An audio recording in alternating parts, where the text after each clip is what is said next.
en général, les institutions qui étaient prises comme existants, et c'est évident qu'ils existent, aujourd'hui doivent se justifier. Et ça, c'est rien spécifique à l'Église, c'est avec l'armée, c'est avec la République, c'est avec votre médecin, etc. Donc nous sommes dans le grand courant.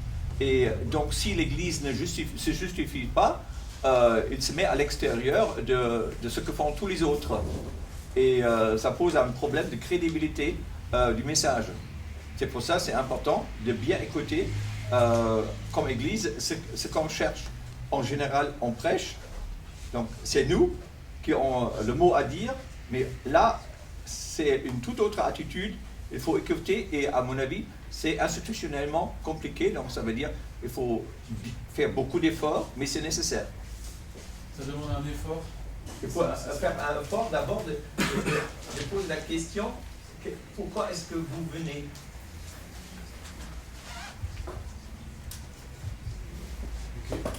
Moi, je pense, comme me situant dans cette perspective-là et me pensant à moi, je pense qu'on a besoin davantage de réseaux, parce que si on est dans la nature, il n'y a pas tellement de possibilités d'accès, et ça passe par différentes voies.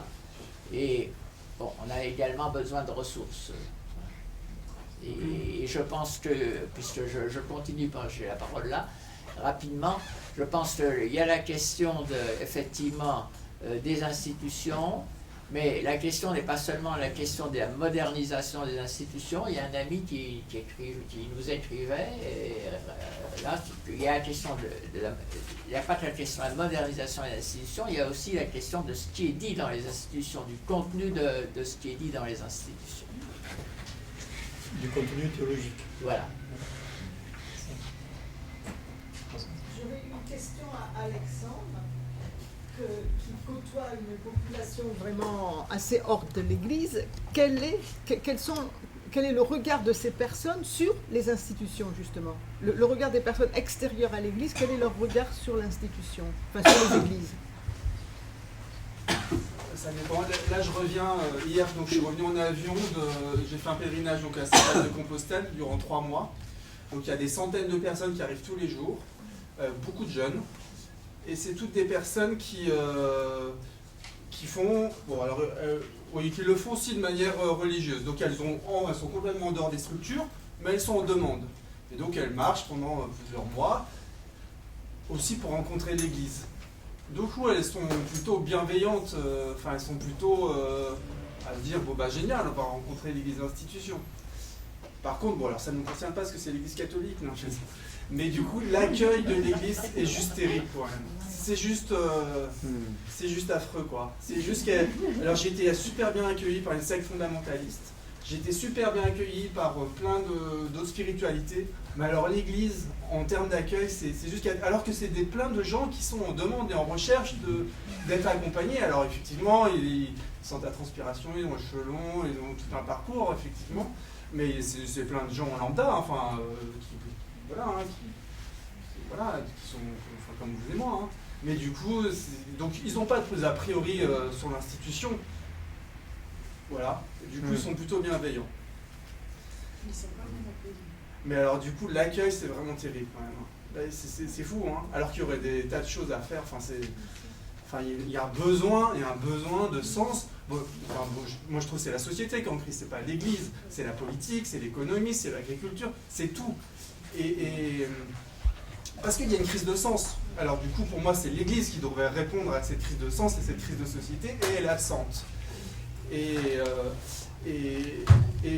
bon, voilà. Alors pour moi, l'Église émergente, c'est la solution, c'est-à-dire c'est réfléchir, mais ça peut être réfléchir comment on fait l'agriculture, comment on refait de la politique, comment on refait... Enfin, pour moi, c'est la même démarche, comment on refait une économie plus humaine, comment on se parle, comment on refait une communication, comment on travaille en équipe.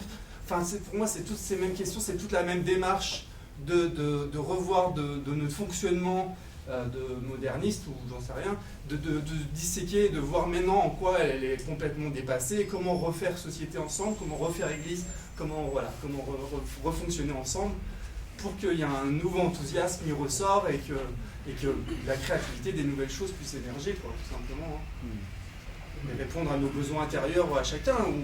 On voit bien que nous aussi, on est tous un peu en manque de ne pas savoir se la place, se situer, enfin de plein de choses. On a plein de besoins qui ne sont pas comblés, on ne sait pas où on va, des peurs, plein de choses. Oui, l'intervention d'Andy tout à l'heure, c'est ce que j'ai pu comprendre, c'est que les gens qui entreprennent des parcours de foi espèrent et croient que les institutions peuvent évoluer et se répondre davantage aux besoins du monde dans lequel elles sont situées. Autrement dit, qu'il peut se faire quelque chose non seulement à l'extérieur des institutions, mais au sein même des institutions pour leur donner une nouvelle vie et pour mieux répondre aux besoins du milieu social dans lequel elles sont. Je voudrais poser une autre question à Andy, pendant qu'on y est en même temps. Il y a une question qui me semble se poser aujourd'hui, c'est que dans un certain nombre d'églises ou d'institutions, il y a peut-être de la bonne volonté, il y a certainement un enthousiasme pour aller de l'avant, mais ça ne se traduit pas par une ouverture aux autres, mais par une affirmation assez dogmatique d'anciens contenus religieux, sans que ça soit forcément traditionnel. Mais voilà, et ça me semble vraiment une question. Je ne sais pas ce que tu en penses. Sur la première question, le problème c'est que les demandes sont tellement diversifiées. Je pense qu'il y en a qui ont horreur des institutions et qui pourtant sont dans une recherche spirituelle et qui ne vont jamais se tourner vers une institution. Mais mon expérience rejoint celle d'Alexandre. Je trouve que très globalement, les gens, c'est vrai qu'ils ne cherchent pas une réponse dans une institution, mais à partir du moment où un lieu, qu'il soit institutionnel ou pas, un lieu est humanisé, ouvert et accueillant, les gens répondent. Parce que ce qu'ils cherchent, c'est l'humanité, c'est une écoute, c'est une relation. Si c'est dans le cadre institutionnel, eh ben, ils sont heureux et surpris parce qu'ils ne s'y attendaient pas. Mais si l'occasion se présente, eh ben, ils sont contents. Donc l'occasion des pèlerins là, si jamais la paroisse à Compostelle avait pensé l'accueil et les avait accueillis avec bienveillance, il y aurait eu peut-être surprise, mais les jeunes auraient été tout à fait heureux. C'est-à-dire qu'on n'a pas forcément besoin de sortir délibérément de nos cadres institutionnels pour aller vers les gens, forcément. Parce qu'il y en a qui seront toujours là à chercher le lien humain et une écoute et un lieu d'échange. C'est ça qu'il faut mettre en avant. Le problème, c'est que très souvent, on se réfugie derrière des façades institutionnelles. Ce qui fait que la première chose que voient les gens, ce n'est pas la relation, c'est l'institution. Et c'est là où ça pose problème. Quand les gens ils se tournent et ils se trouvent devant une porte fermée, où c'est marqué institution, et il faut frapper à la porte. Peu de gens vont le faire. Parce qu'ils vont se dire, ben, c'est comme l'administration. On ne va pas dans l'administration si on n'a pas une raison pour le faire. Franchement, c'est pas là qu'on va aller boire un café. Par contre, quand on est face à des personnes, c'est autre chose. Donc je pense que le défi pour beaucoup de paroisses, entre guillemets, ou d'églises locales qui sont là depuis longtemps, qui ont une forme d'institutionnalisation, c'est pas d'abandonner tout ce qu'ils ont, c'est plutôt d'humaniser et de chercher des ouvertures, des lieux d'accueil, des lieux où ils peuvent être dans l'ouverture et donc visibles et accessibles. Pas à cause de cette façade froide et sclérosée, mais à cause de la chaleur humaine et l'accueil. Ce qui rejoint donc la question du discours. Moi, je pense en fait que j'ai rien contre le fait de sortir parfois de vieux discours, parce qu'il y a des vérités qui sont tout aussi vraies aujourd'hui. La question, c'est est-ce qu'on est capable de les dire de manière simple et respectueuse. Et je pense qu'il y a une partie de l'Église, des églises, qui se cachent derrière un discours, parce que ça les sécurise, parce que c'est plus facile de voir en noir ou en blanc. C'est plus facile, du coup, de poser un discours qui est fermé, qui ne permet pas d'échange, parce qu'il n'y a aucune marge de manœuvre possible. C'est comme ça, tout est ficelé. Aujourd'hui, les gens ne répondent pas à des produits tout faits, tout ficelés, à des systèmes clos. Ils veulent pouvoir entrer et raisonner à l'intérieur, et puis venir, partir, échanger, interroger. Quand il y a des discours ouverts et des discours simples et respectueux de l'autre, je trouve que très souvent ça résonne. Mais il faut juste chercher à être... il ne faut pas avoir peur d'aller sur le terrain de l'autre. Parfois, ça veut dire une évolution du langage. C'est tout à fait vrai. On a nos patois de Canaan, on a nos manières de parler qui ne parlent pas aux autres. Donc il faut travailler la traduction. Mais ce qui parle aujourd'hui, c'est le vrai, c'est l'expérience, c'est quand on parle de soi, c'est quand on raconte ce qui impacte la vie, on n'est pas perdu dans des idées théologiques complètement déconnectées. Et quand on ne présente pas les choses comme voilà, c'est comme ça, mais voilà, je partage. Et ce sont deux manières de parler, à mon avis, qui sont tout aussi importantes que le contenu même s'il faut travailler aussi ce contenu. Et juste un dernier mot sur le contenu, je pense, là en tout cas je parle comme un protestant, le problème des protestants c'est qu'on complexifie en permanence des choses, on ne sait pas dire des choses simples. Et aujourd'hui, les gens souvent, ils ont besoin d'une parole simple, humaine, pas une parole simpliste, une parole simple, qui les interpelle, et puis on l'offre, et après, ils répondent. Mais on va pas balancer l'institution de Calvin, on va pas balancer tout un truc, ils vont pas comprendre. Il faut oser faire simple, oser être normal dans le discours, et puis aussi oser dire des choses sans aller jusqu'au bout. Il vaut mieux dire peu de choses et laisser l'autre t'interpeller, parce qu'il est intrigué, parce qu'il veut en savoir plus, que de marteler jusqu'au moment où il est complètement assommé, il n'en veut plus et il ne va jamais revenir. Et un des problèmes des églises protestantes, c'est qu'on est tellement dans le discours, on est tellement dans l'intellectuel, dans le contenu de la foi depuis des siècles, qu'on ne sait plus parler simplement à des gens de manière à ce que ça leur donne envie plutôt que de les rebuter. Tu peux te présenter et poser la question. Alors, je suis Jean-Christophe Emery, je suis théologien, je suis formateur en théologie, j'étais journaliste pendant 10 ans, je me suis occupé de questions religieuses et j'ai un rapport à la fois proche et distant. Mais ce que j'aimerais interroger, et je me suis occupé pour l'église réformée du canton de Vaud en Suisse, de questions qui touchent à l'évangélisation. Et moi, une des questions que j'aimerais interroger, et je trouve qui n'est pas assez présente à mon goût, c'est cette question du présupposé. Et ce présupposé, c'est toujours le même, c'est que l'institution ou ceux qui sont membres ou ceux qui sont considérés comme des fidèles ou des proches sont quelque part dépositaires d'une compréhension ou de la compréhension, d'une forme de compréhension de vérité de l'évangile. Et ça me dérange dans un régime de pluralité. Pourquoi est-ce qu'on n'interroge jamais la posture fondamentale qui est « nous avons compris l'évangile » et nous allons expliquer mieux, différemment et plus avec les gens l'évangile que nous avons compris. Non, nous n'avons pas compris l'évangile. Moi, j'aimerais me laisser évangéliser par des gens qui ne sont pas là. Et que ce soit eux qui m'évangélisent et eux qui interrogent tellement mon évangile que ça me déplace. Et que je ne sois pas toujours en train de repenser aux meilleures recettes pour leur expliquer ce qui a fait sens pour un bout dans mon histoire et qui peut-être ne fait pas sens pour un autre bout dans mon histoire. Mais pourquoi est-ce qu'on ne fait pas un déplacement radical? Pourquoi est-ce qu'on ne prêche pas un déplacement radical qui serait celui d'entamer ce que le mouvement émergent appelle une conversation? Et dans une conversation, il n'y en a pas juste un qui a raison et l'autre qui doit peu ou prou adopter le point de vue du premier, mais on est dans une véritable conversation. Et dans cette conversation, j'ai beaucoup de choses à apprendre de gens qui ne fréquentent en rien du tout des milieux religieux. Je réponds. C'est ce que j'ai essayé d'évoquer avec cette idée de l'évangélisation par les marges. C'est que l'évangile germe, même l'évangile germe des lieux inattendus. Et on peut justement découvrir la présence de Dieu là où on ne l'attendait pas. Et très souvent, c'est en dehors de nos structures. Et donc, je rebondis juste un petit peu autrement, mais c'est avec le même souci, je pense.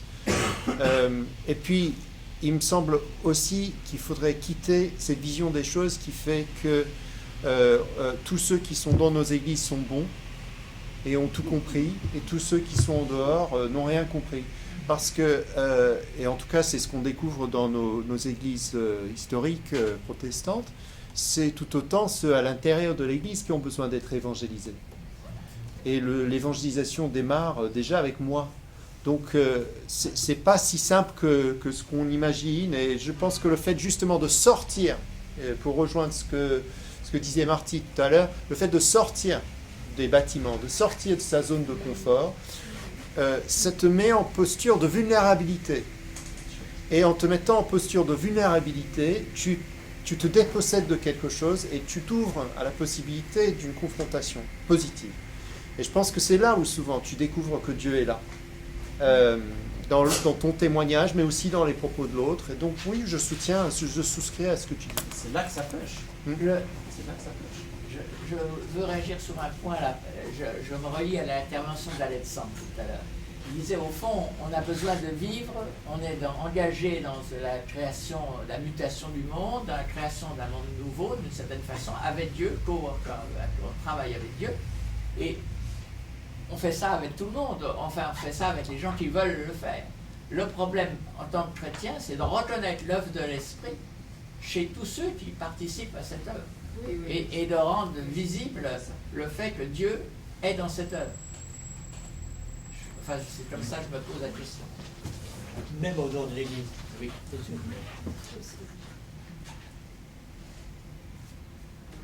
La discussion me fait penser à une réflexion qu'il me paraît important de mener, et ou plutôt de quelque chose qu'il est important de désapprendre.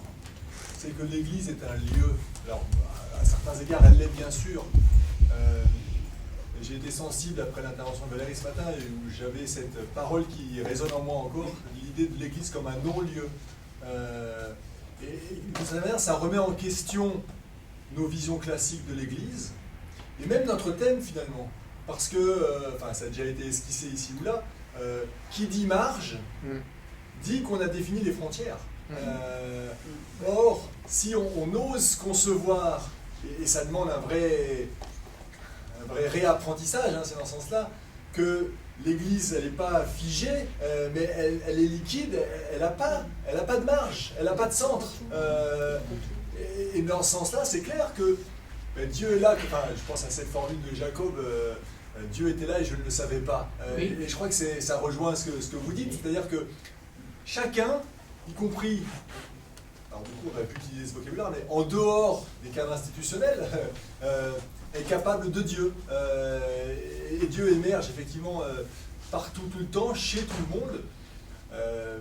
Il est clair qu'aujourd'hui, pour répondre à la question, moi, résonne à mes oreilles cette phrase de Nathanaël: que peut-il venir de bon de Nazareth? Et je crois que la majorité de nos contemporains, de ceux qui vivent des parcours de foi aujourd'hui, je ne veux pas être des défaitistes dans le sens de dire que l'Église n'a plus rien à faire ou à être, mais il faut avoir la lucidité de dire que ceux qui vivent des parcours de foi en marge des cadres institutionnels, pour reprendre l'expression telle qu'elle est là, se disent: que peut-il venir de bon de par là, en pensant à l'Église institutionnelle.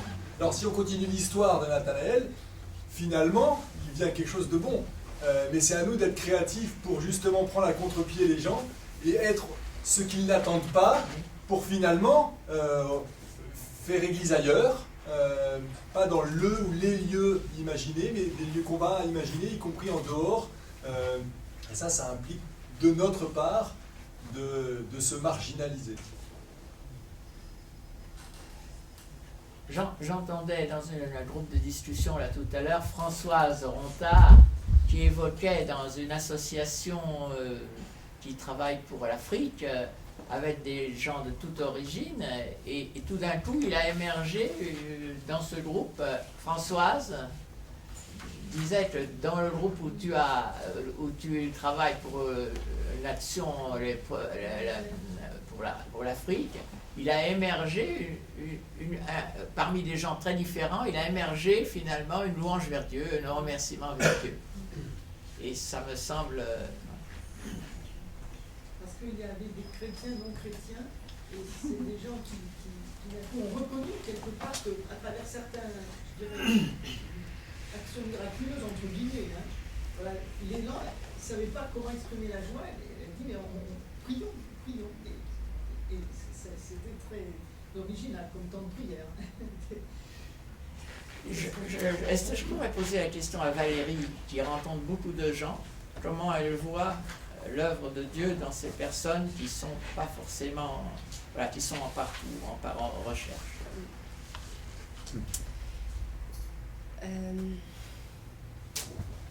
J'ai une image de tableau, enfin pas de peinture, un tableau. Il y a, c'est quoi les moteurs de recherche? Parce qu'on parle de la quête de sens, c'en est un. Effectivement, à travers les accompagnements, j'en vois plusieurs autres. Il est clairement, voilà, tout ce qui est effectivement de type rejet. Alors rejet de l'institution, rejet de l'Église, mais ça peut être rejet de l'autorité. Hein. Enfin voilà, dans ces phases psychologiques, il y a de ça, ces phases adolescentes. Ça peut être un autre, c'est-à-dire, voilà, on sort effectivement du connu et on va voir ailleurs. Donc le moteur de la quête de sens, mais il y a la quête de soi, pour certains, je dirais. Il y a ceux qui, j'ai envie de dire, démarrent à partir de difficultés de leur vie, une maladie, un deuil, un chômage, une dépression, voilà, enfin oui, des choses comme ça, c'est-à-dire, et qui tout d'un coup se retrouvent, mais enfin, je fais quoi là? Je vais où? Comment je me sors de là? Voilà. Donc, effectivement, allez, classiquement, ils se retournent plutôt d'abord vers un psy. Et c'est vrai que souvent, il y a besoin de commencer par là. Mais ce n'est pas le tout. Et j'aime bien observer, parce que ça, c'est très fréquent dans les accompagnements. Enfin, un peu au long cours, hein, je dois dire. Eh bien, que tôt ou tard, voilà, même si une première phase d'accompagnement, dans ce cas-là, peut être de type aider à se remettre debout, reprendre pied dans la vie, effectivement, enfin être nouveau en capacité d'assumer son quotidien ou des choses comme ça, ou des relations de base, eh bien, tôt ou tard, voilà, moi je veux dire ça, j'adore ça, parce que c'est comme, je crois, Cécile qui disait d'une étincelle, hein, j'ai peut-être pas tout bien entendu, mais tôt ou tard apparaît la question du sens de ma vie. Alors, c'est encore le sens, ou alors, c'est là que quelquefois, des gens commencent à parler d'expérience de transcendance. Alors, parce qu'ils sont contre des institutions religieuses, ils ne vont surtout pas parler de Dieu, surtout pas. Mais n'empêche qu'ils commencent à dire, peut-être plus ce qu'ils ont, puisqu'on a parlé d'expérience, donc c'est de l'éprouver. Donc là, on n'est plus dans le discours, hein, ça c'est sûr, c'est une autre porte d'entrée, du coup. Et ben donc, ils vont commencer à parler, voilà, d'expérience, de ce qu'ils éprouvent. Je pense à quelqu'un qui parle d'une force, voilà. Au creux un peu de dépression, il y a une force qui est là. Et je l'ai juste invité à s'arrêter. Tiens, décris-moi un peu cette force que tu sens, juste ça, voyez. Et surtout, on se garde de plaquer, c'est Jésus, c'est l'Esprit Saint, c'est machin. Non, c'est pas notre job, ça. Les personnes sont en capacité de nommer. C'est juste les inviter à se poser là. Juste les inviter à faire l'arrêt à cet endroit-là, parce qu'il y a de l'insoupçonné sur quoi ils ont l'habitude de glisser, dans les logiques réflexives. Et effectivement, alors si je reste juste à cet exemple-là, cette force, mais c'est une force qui me propulse en avant. Dans le même entretien, hein, tout ça est sorti. C'est une force qui m'entraîne plus loin que ce que moi je crois de possible. C'est une force bienveillante. Voilà, donc la personne est en capacité de dire tout ça. Et à un moment, je lui demande juste, mais tu la connais depuis longtemps, cette force-là? Elle me dit, oui, c'est vrai qu'elle est présente depuis longtemps. Elle continue comme ça. Elle dit, mais c'est pas qu'une force. Elle dit, c'est une présence. Alors je dis, vas-y, dis-moi quoi. Présence, voilà. Et puis elle a encore continué comme ça. Et elle est restée vraiment là-dessus avec plutôt une lecture, justement ce fameux déchiffrage de ce que ça fait, de où ça l'emmène, vers quoi ça l'entraîne. Et en se gardant toujours, oui, voilà, de plaquer un discours religieux dessus. Hein. En même temps, ça c'est encore une personne qui est quand même en lien avec des milieux d'église aussi. Hein. Mais je dirais que je sens encore en résistance par rapport justement ce courant intérieur. Je pressens chez cette personne une certaine vocation, je ne sais pas de quoi et à quoi, mais on sent qu'il y a un appel, une forme d'appel intérieur. Mais voilà, elle ne veut pas encore trop se laisser conduire par ça. Donc, mais je ne vais pas la devancer. Hein, voilà. Mais ce que je veux dire aussi, voilà, je dis, il y a différents moteurs, un peu plusieurs moteurs de recherche, du coup, que je repère. Ces moteurs-là font que les personnes vont vivre d'une certaine manière et vont se tourner vers certains courants plutôt que d'autres. Hein. J'ai envie de dire, dans le système institutionnel classique, quel registre de la personne sont sollicités? Enfin, je préfère pas demander. Je peux continuer ou par question de temps Non, j'y vais. Oui, c'est important. Quels registres sont sollicités? Eh bien, rebelote, c'est le référentiel commun.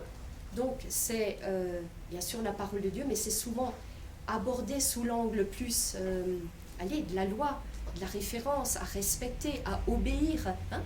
Comment les personnes se vivent derrière? Eh bien, elles se vivent, j'ai envie de dire, de manière un peu infantile, c'est-à-dire on reste le bon enfant qui cherche à bien faire les choses. Et je ne dis pas en disant ça qu'il n'y a rien à respecter dans la parole de Dieu. Hein. Alors ça, c'est un type. Mais du coup, ça ne donne pas une vie spirituelle vivante, ça. On a des gens bien comme il faut, voilà. Alors dans l'Église catholique, on a pu en avoir des tonnes, quoi. Mais je ne crois pas que, hein, voilà. Je crois pas que, voilà. Si je regarde quelqu'un qui part d'une recherche de sens, eh ben c'est des gens, c'est vrai, qui vont avoir la liberté d'aller faire des expériences, peut-être de toutes sortes, au risque, je crois, Gabriel, hein, comme vous disiez, de prendre des risques, de connaître des échecs, de peut-être, aller vers du danger aussi. Bon. Mais dans ce que ça donne comme type, alors je ne vais pas encore dire là de spiritualité forcément, mais il y a quelque chose de vivant, parce que c'est toujours en phase avec eux-mêmes. Hein, voilà. Si je considère quelqu'un qui effectivement est plutôt moteur, enfin c'est d'abord le rejet. Bon, ben en général, on rejette l'institution d'un bloc, on rejette la foi avec, hein, on rejette tout, quoi, le bébé et l'eau du bain, quoi, hein, le tout avec. Il n'y a plus vraiment une vie spirituelle, quelquefois c'est en veilleuse, mais je vois des gens qui arrivaient à un âge plus avancé, et à l'extrême, quand ils sont à l'approche de la mort, ça c'est quand même incroyable tout ce qui se passe pour des personnes un peu arrivant à cette étape-là, ou par l'âge avançant, ou par une maladie, ou des choses comme ça. C'est incroyable ce qui se passe encore dans une personne, dans ces phases-là. Quand c'est un moteur de... Alors après, oui, pardon, un autre moteur, il n'y a même pas de recherche, c'est ça. Mais c'est des personnes, je dirais comme Saul arrêté sur son chemin de Damas. Bon, s'il était quand même parti pour persécuter les chrétiens, mais regardez ces gens qui sortent de nulle part, on va dire, hein, et qui vivent une expérience, alors pas que de transcendance, mais une expérience de Dieu déjà, une révélation de Jésus-Christ, ou par la parole de Dieu. Il y en a des tonnes, je trouve, aujourd'hui. Je ne sais pas si c'est moi qui m'en rends plus compte, mais j'ai l'impression que Dieu arrose plus largement à l'heure actuelle, voilà. Et dans du hors norme. Et ceux-là, et je me dis, même les églises évangéliques, est-ce que vous n'étiez pas des ouvreurs de voix? Voilà, moi c'est un peu mon expression de les appeler comme ça. Il y a des ouvreurs de voix, mais comme si c'est presque des gens en tombant comme ça de nulle part, mais qui sont comme donnés pour ouvrir un nouveau champ, ouvrir un nouveau courant, une nouvelle sensibilité. Et je crois que le danger, c'est toujours d'absolutiser après que c'est ça la vérité. Ça c'est le plus dramatique qui puisse nous arriver. Comme s'il y avait besoin d'autant de charismes finalement différents, qui correspondent à des besoins différents, qui correspondent à qui sont promesses de choses différentes. Et c'est là où on a besoin de la complémentarité, je crois vraiment. Et pas d'être dans le jugement, quoi. Hein. Ils ne rentrent pas dans le cadre, mais d'où sont-ils? Oui, qu'est-ce qui peut bien sortir de bon de Nazareth, hein. Le vent souffle où il veut et tu ne sais pas d'où il vient et tu ne sais pas où il va. Voilà, je crois que ça, je le constate beaucoup à travers, par exemple, les accompagnements. Mais au-delà aussi. Et je suis aussi sensible à qui parlait de toutes ces approches, un peu Marty, mais Alexandre aussi, quoi, voilà. je crois que si j'ai accroché aussi avec l'art, c'est parce que j'ai senti les mots à un moment donné tellement piégés. Parce qu'un mot est tout de suite connoté. À un moment donné, j'aurais pu faire un dictionnaire du mot qu'il ne faut pas dire dans telle sensibilité et qu'on peut dire ailleurs. Vous voyez, trop piégé, trop piégeant. Bon, bah allez, avec la peinture, il n'y a plus de mots. Enfin, je m'affranchis de ça, quoi. Alors, moi, j'ai juste ce petit mot avec la peinture, mais d'autres l'ont, je sais pas, avec le clown, avec le corporel, enfin... Et moi, je vais dire encore une chose. Je me la laisse dire ici, au risque que je passe pour une Jeanne d'Arc que vous allez brûler. Je suis bien la seule femme, là, je peux le dire. J'ai même lu quelque chose de quelqu'un récemment. Alors là, on n'est même plus en terre chrétienne. Si je ne me trompe pas, c'est Abdelmour Bidal. Ça vous dit quelque chose? Oui, peut-être plus qu'à moi. Hein. Oui. Les tisserands. Il dit, nous sommes dans des crises du lien. Tout revient à une crise du lien. Le lien à soi-même, le lien à l'autre, le lien à Dieu, à l'altérité, et le lien à la nature. Bon, ce monsieur-là, il est clairement pas de notre univers. Et moi, je pressens quelque chose de juste. Et je suis pas prophète, mais si j'avais une sensibilité, je crois qu'il y a... Je commence à dire que je crois que j'ai quand même quelque chose de ça. Pas au sens de prophète biblique, mais... franchement, avec le cadre qu'on aborde ici, parcours de foi, marche des institutions, on parle encore dans le champ chrétien. Voilà. Moi, à différents endroits de ce qui se passe dans le monde actuellement, j'ai une sensation plus large qu'il y a ça au-delà aussi de notre champ chrétien. Il y a quelque chose de l'interreligieux, il y a quelque chose d'au-delà du religieux. Et Dieu sait que je ne suis pas dans le syncrétisme quand même. Mais je ne peux pas me taire non plus en n'évoquant pas ça actuellement. Mais voilà, je ne suis pas conductrice de ça. Et je dirais encore une chose. Je disais que je suis originaire d'une famille catho. Aujourd'hui, voilà, pour différentes raisons, je suis quand même... J'ai gardé comme port d'attache une paroisse catho. Mais ce n'est pas mon seul lieu. Mais le rapport que je vis dans ce choix de ce port d'attache, je dirais c'est un peu du même type qu'avec ma famille humaine. Ma famille humaine, je ne l'ai pas choisie. Dans ma famille humaine, j'ai vécu du bon et du moins bon. Est-ce que je vais les renier? Est-ce que je coupe les ponts parce que sur certains points, c'est pas jojo? Ou bien sur d'autres points, c'est très insatisfaisant? Ben voilà, ça m'amène un peu dans un même type de rapport aujourd'hui, en arrêtant aussi de vouloir l'idéal dans une institution quelle qu'elle soit. Mais il y a quelque chose à vivre, quoi. Et en devenant plus acteur, par contre. Je me tais. Il y avait une deuxième question, on a encore le temps. La deuxième question, Fred. Beaucoup de temps.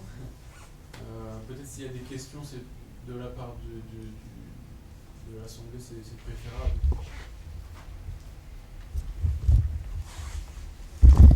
Je crois que David tu as été intéressé par cette deuxième question. Oui. Fred me disait à l'instant qu'il faudrait conclure, alors à la fois au niveau du temps, puis avec une pensée pour conclure, ou en tout cas une parole. Mais on aurait combien de temps alors avant de se lever, de la journée est terminée?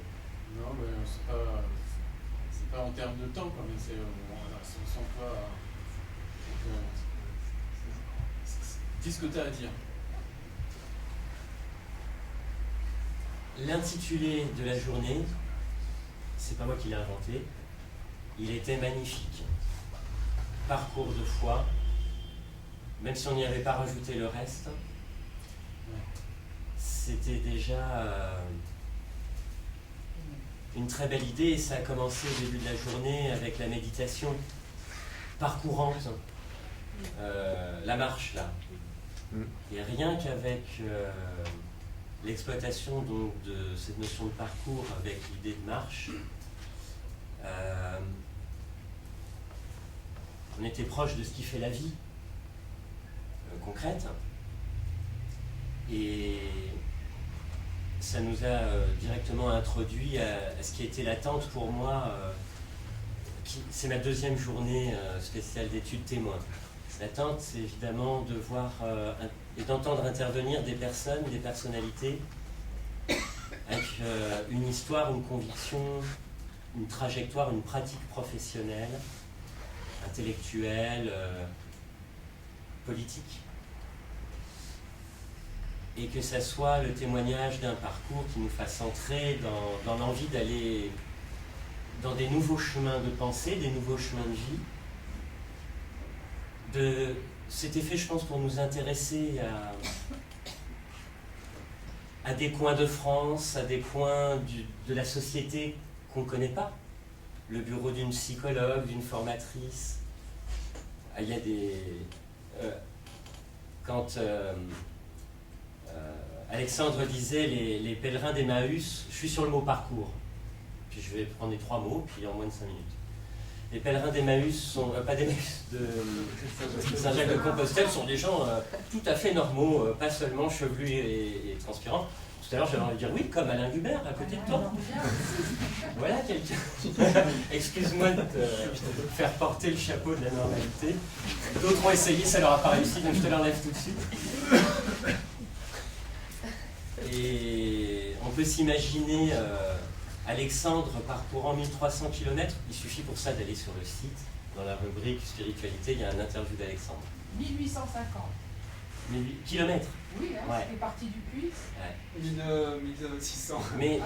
Mais alors lui, je lui disais avant qu'il prenne la parole, toi ça se voit que tu es syncrétique, ça se voit à ta tenue vestimentaire, ce qui est une boutade, une approche globale des parcours. Mais c'était juste pour rebondir, c'est vrai que un professeur à la retraite aussi est en recherche d'expérience, de réflexion, de vie, de déplacement, de parcours de vie, quoi. Et ça, je crois que la vie est un parcours. Voilà. J'arrête avec ça.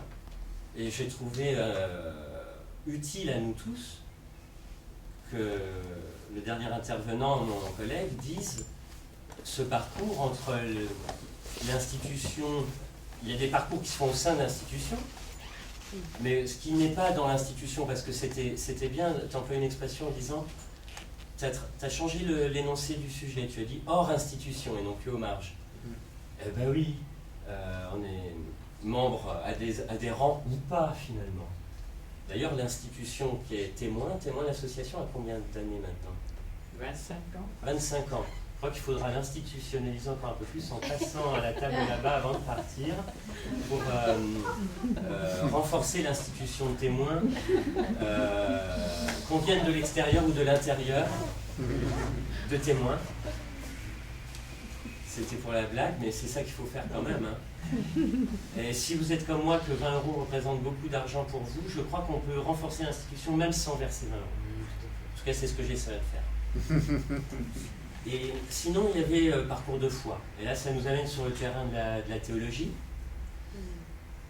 Gentiment, dans l'esprit participatif, dynamique qui est celui de témoin, Fred m'a dit, si tu as envie, prépare des questions. Et puis donc, j'ai préparé 3 questions. Comme je suis théologien, il y avait 30 lignes à peu près, je pense. 3 questions. On a censuré. Vous avez censuré, reformulé. Mais c'était la question de Dieu. Alors, je voulais là-dessus dire un truc bien. Donc, 2 trucs bien. Je pense que tous les intervenants ont attiré notre attention sur le fait que c'est dans l'expérience vécue que se vit et se pense le divin, Dieu, la transcendance. Donc on est tous assez favorables à une théologie de l'expérience, ce qui explique en partie une forte densité de profs de théologie pratique au mètre carré dans cette pièce. Parce que quand même, les 2 métiers, là c'est rare. Et encore, je ne compte pas mon collègue qui fait de la théologie pratique, pas dans une faculté, mais rien qu'en institut de formation. 1, 2, 3. 1, vous 2 là-bas, hein. Ça fait 3. Là, ça fait quand même énorme. Il y a presque tous les départements de théologie pratique des facultés de théologie sont présentes presque. Je pense que ça, c'est un peu un effet de mise en relation de Jean, grâce à Jean. Mais c'est quand même incroyable qu'un petit groupe comme aujourd'hui condense de tels témoignages d'expérience de foi, et avec les professionnels de la théologie pratique qui sont là même aussi.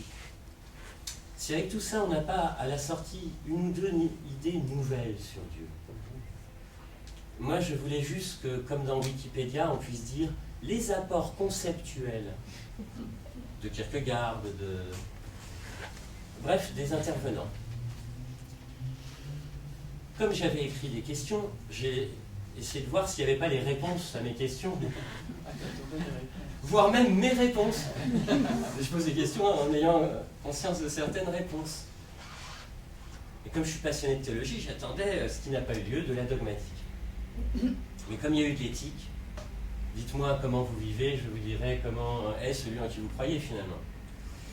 Et j'ai retrouvé des choses que j'espérais un peu, mais qui n'ont pas été formulées. C'est possible d'une synthèse, c'est de les dire, et puis de s'arrêter un moment. J'ai trouvé que, à travers le témoignage chrétien des uns des autres, on avait le vocabulaire des différentes cultures d'église, enfin de certaines cultures chrétiennes, familiers quoi, Jésus, l'Esprit, etc. Mais par contre, en étant plus attentif pour une réflexion sur le mot Dieu, le mot Dieu n'a pas été beaucoup prononcé. Je crois que c'est un effet de la pudeur et du respect, de la différence des uns et des autres, qui explique qu'il n'y a pas eu de discours sur Dieu, de revisitation du mot Dieu. Mais ce que je voudrais dire, ce qui me semble, c'était sur ça que portaient mes questions, et je crois que j'ai eu la réponse quand même. On entend bien que c'est toujours comme une personne. Le Dieu personnel existe encore. On est à Bourg-la-Reine, et à Bourg-la-Reine, il y a eu Gabriel Marcel.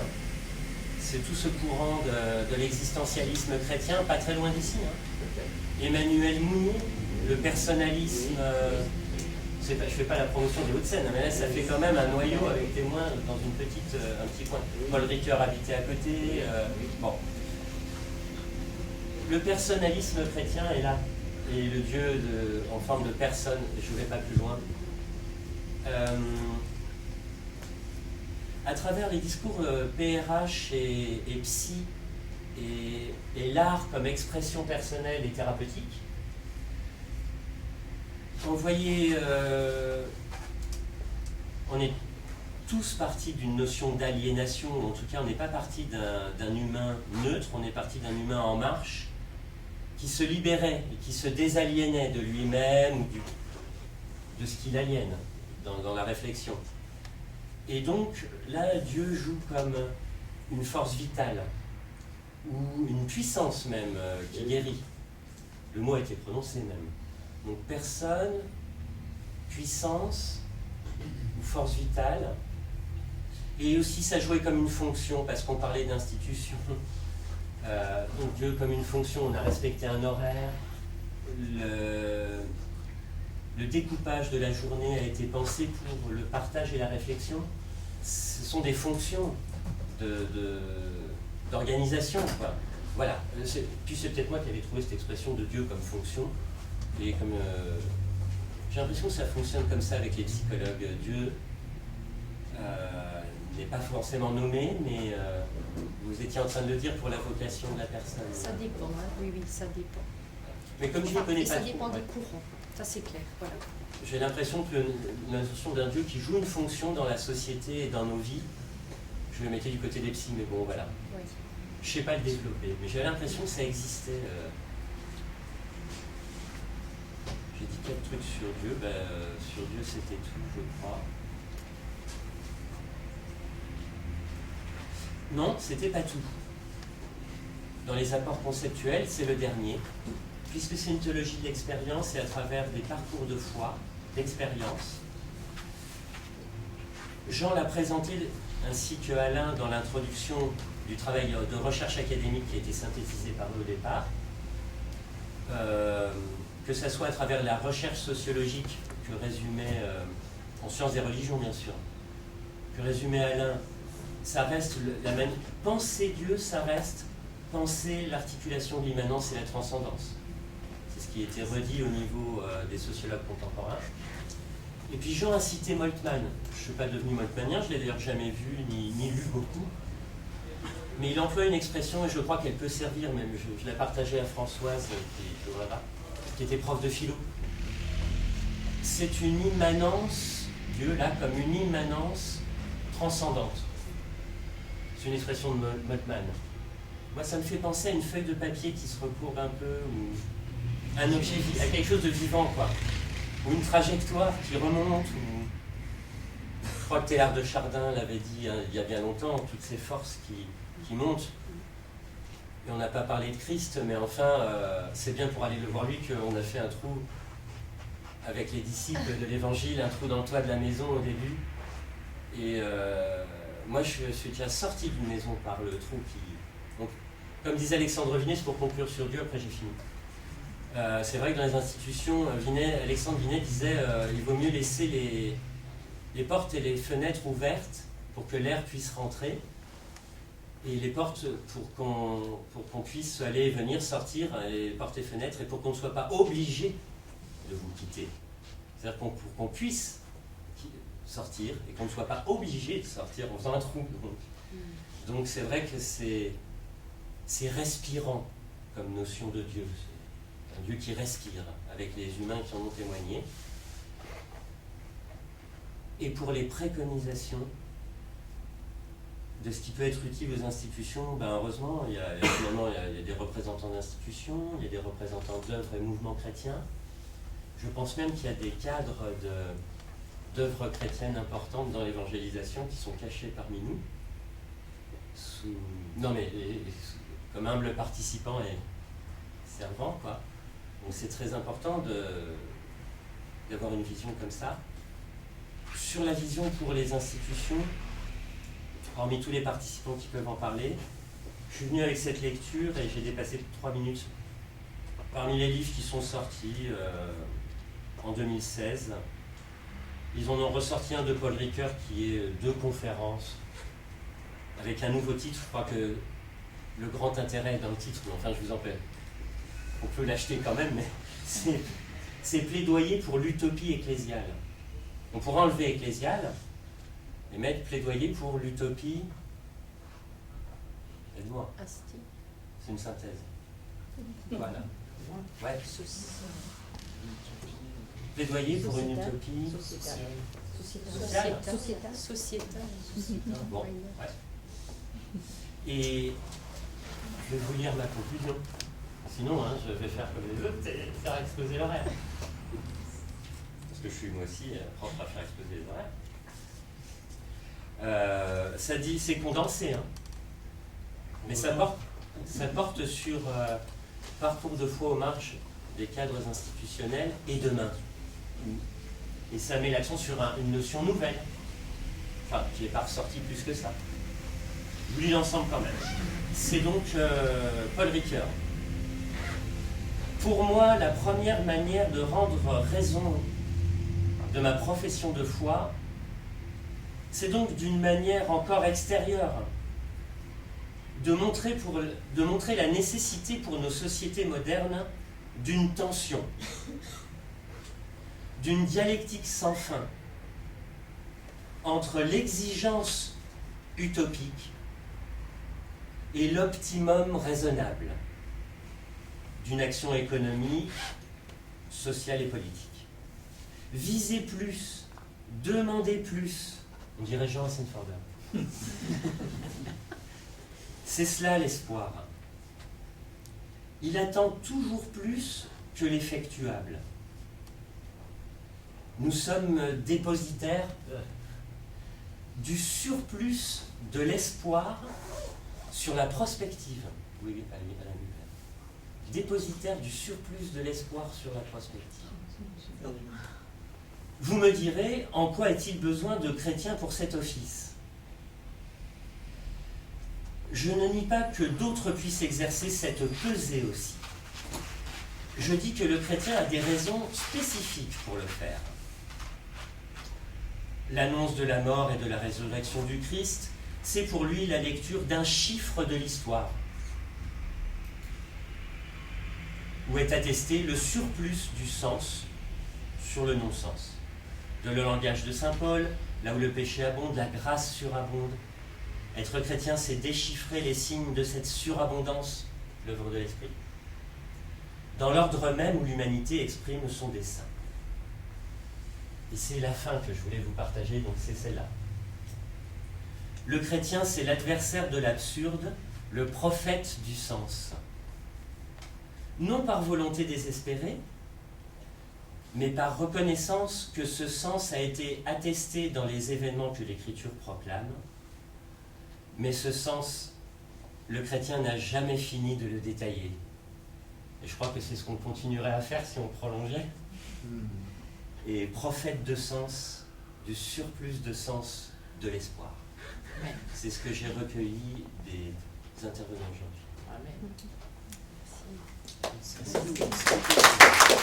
Merci.